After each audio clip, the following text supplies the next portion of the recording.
Hey guys, Matt from Soundrolling.com. Didn't really have much of an intro today, working at home, doing a lot of post-production. Again, before I go off, going actually on the 4th to Amsterdam, which is going to be pretty sick, so getting prepped for that. Finishing off a load of post-production projects as well. Wanted to talk a bit about, because a few people have got in touch since they started following me. Also, this has been the first month that I've fully completed doing like a video every single day. And actually, I thought it would get harder and harder and harder. I think it's kind of getting easier and easier and easier, thanks to your comments and kind of what you want to hear.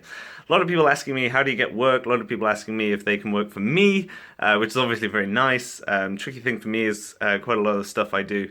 I've already got Boom Up, or it's not on. I'm not working on a massive scale, unfortunately.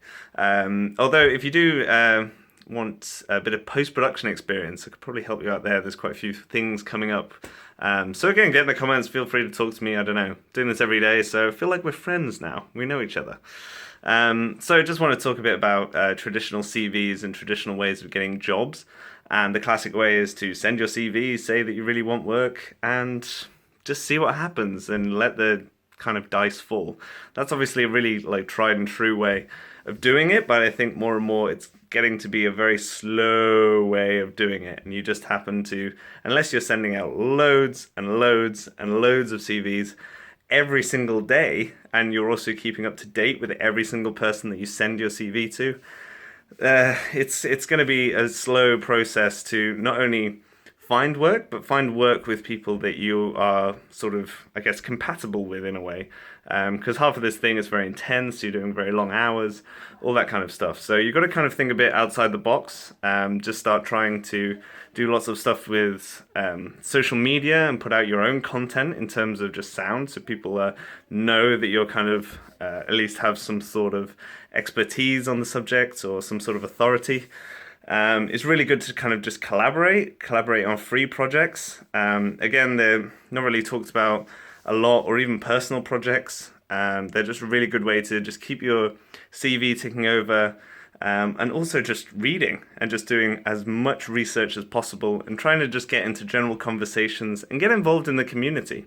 Even if you're just starting out, it's really important that if you're doing your work and you're not just asking really kind of, let's say, questions for the manual, which is stuff like anything you ask a question for, the answer is in the manual, people are only going to give you a bit more angst for that, unless you're in the field and they feel a bit sorry for you.